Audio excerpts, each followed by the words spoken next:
I was good with kids. I liked them, but they seemed to love me. So I ended up doing a lot of babysitting work when I was 17. Childcare, if you want to make it sound more professional. It was an easy way to make money, usually just by playing. I liked their little weird minds and the bizarre things kids would say, so it was fine by me. But after I babysat George, I stopped.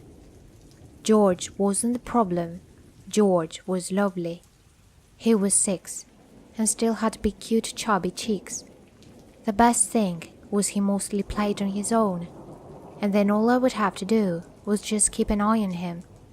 I would read a book nearby while he got lost in his own world. Both his mom and dad had important jobs to do, and if the long hours they worked didn't show it, then the size of their house did. It was 4 stories high, and the lawn in the garden stretched way back, with different types of trees each side. It was summer, and so I was looking after George most days during the school break. The weather was good, so we played outside a lot.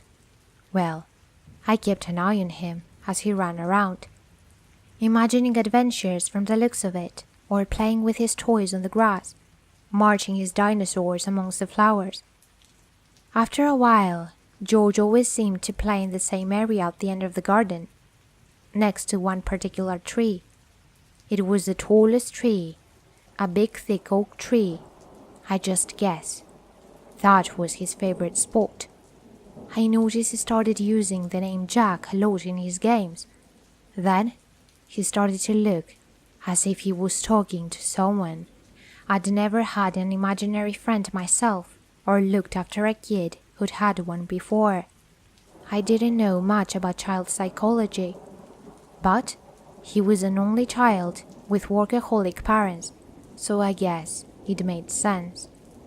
One afternoon the clouds were becoming darker, and it looked like it was about to pour down, so I called George to come inside. He angrily said that he didn't want to because he was playing with Jack. It took me by surprise. This was the most disobedient I'd ever heard of him. I kept my calm and asked, "Why don't you and Jack both come inside then?" George said Jack could not come inside because he was tied to the tree. I put on my stern voice and furrowed my eyebrows, something I hadn't had to do with George until then, and I firmly told him to come inside. He looked back at the tree, nodded, and then marched in.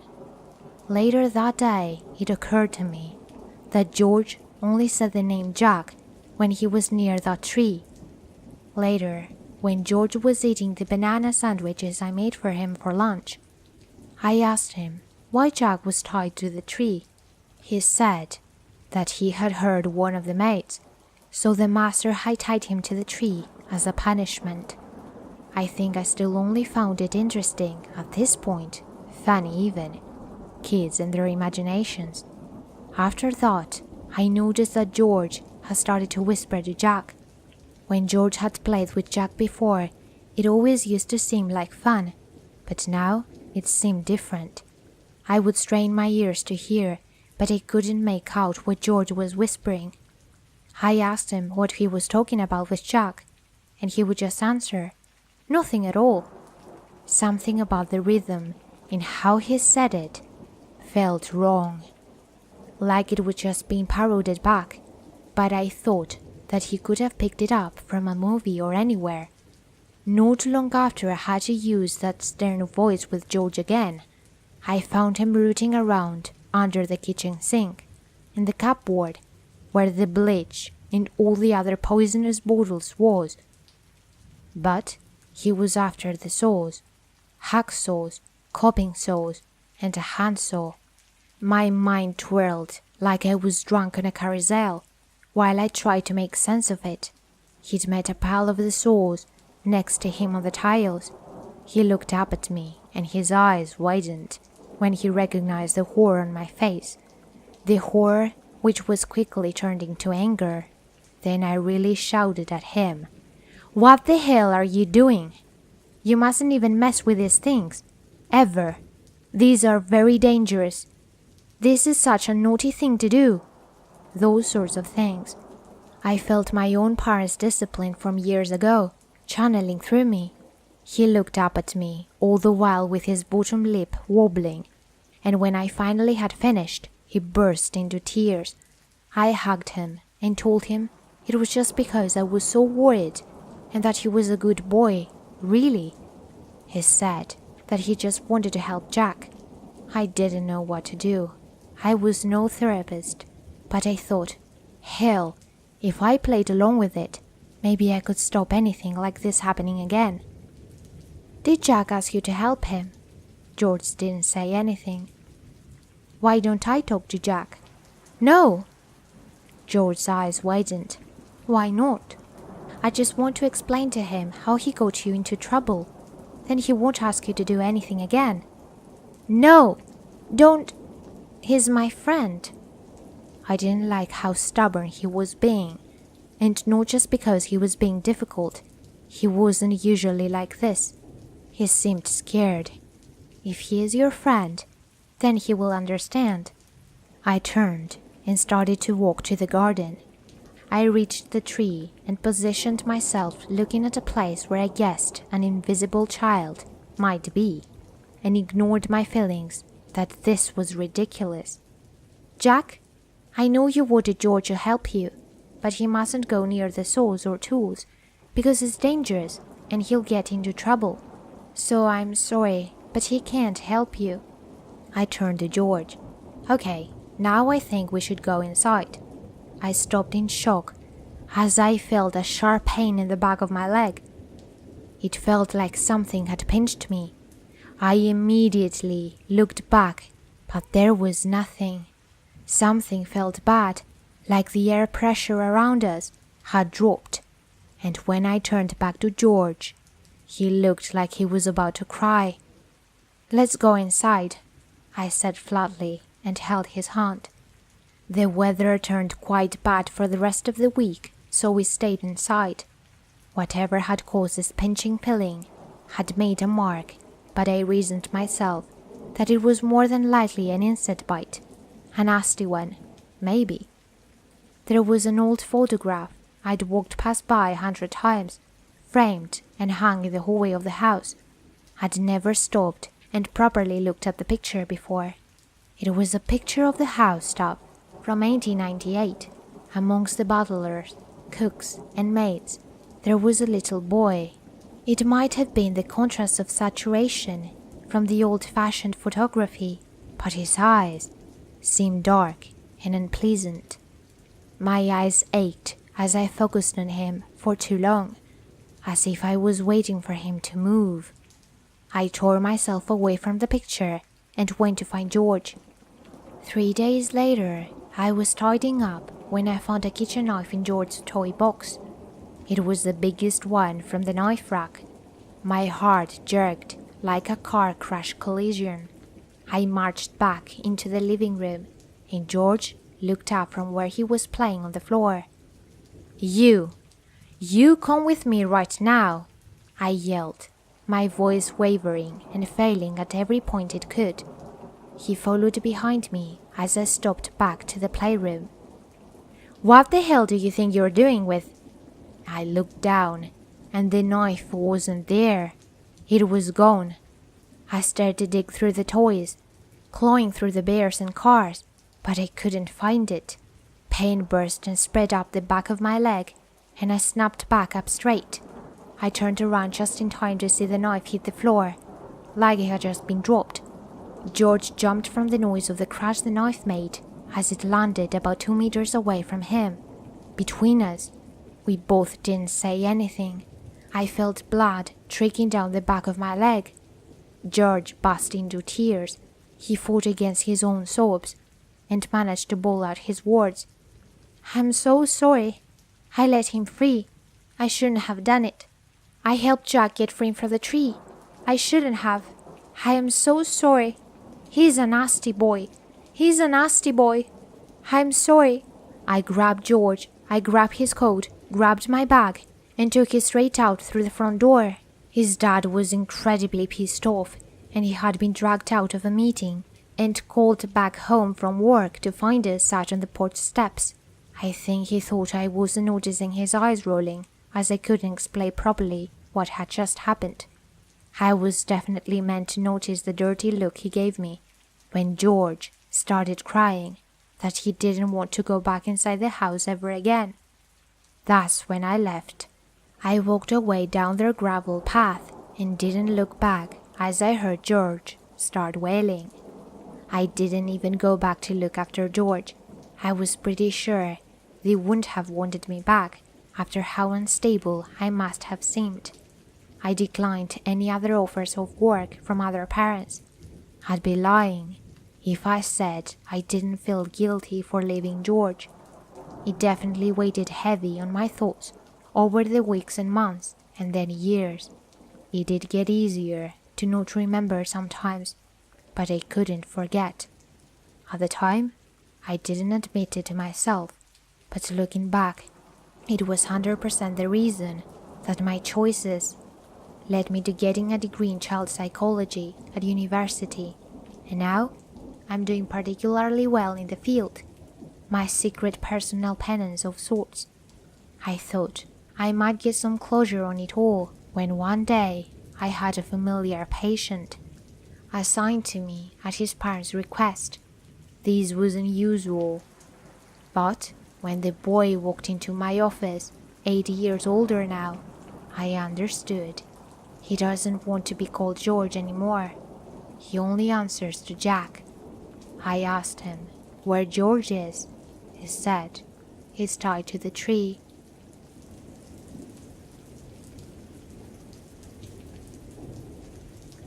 I'd like to share a few short occurrences, today just one, some more frightening than others, that are what I guess you could call paranormal or supernatural or whatever. I have no scientific explanation for them, as much as I've tried to create one. My purpose in sharing this isn't to exploit the dreadful things these psychiatric patients had to endure, but rather to attest to the inexplicable realities that I've seen. Many of these were during my short time as a psych tech, and even more in my career as a doctor. I think as humans, when we don't have an explanation for the things we see, and especially when we feel threatened, our minds seek answers in the supernatural or paranormal. Sometimes, when we find no answers at all, we go insane. My experience with Susie nearly made me lose my mind. Susie was the only pregnant patient of mine in the psych ward. Unfortunately, as someone with severe bipolar type 1, this wasn't her first go-around in the acute psych ward, and not even her first while pregnant. The other psych techs got rather excited when they heard she was being transferred to our ward, saying stuff like how she had the record for the longest stay and how she was the craziest of any patient who passed through there. She wasn't, but could see why some thought this. Susie could not get treatment for her mania and psychosis. There was no effective meditation that wouldn't harm the fetus, so she had to stay in the psych ward until her manic episode calmed down on its own. This normally took months, and her previous stay was 7 months long, all while pregnant. Susie was violent, manipulative, hypersexual, just simply nasty all the time while manic. The day never ended without Susie attacking multiple people, staff, and other patients, and she seemed to enjoy it thoroughly.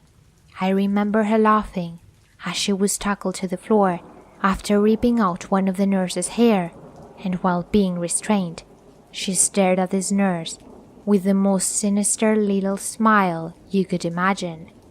I dreaded coming to work if I knew I'd be working with her, as she required one-to-one supervision all the time. You'd never want to turn away from her, because the second you did, she'd be leaping onto you, clawing and screaming. It seemed like I was paired up to work every day for a week, and I was ready to request some time off. So you can imagine my relief when I came into work and was told that Susie was tired and in bed. Now, you'd expect this to be common for a pregnant woman, but a manic pregnant woman could go for 24 hours, if not longer. That day, I could finally relax. She was still on 101 status, which meant I had to sit on a chair in her doorway of her room and watch her every move, but at least I could read a book or something.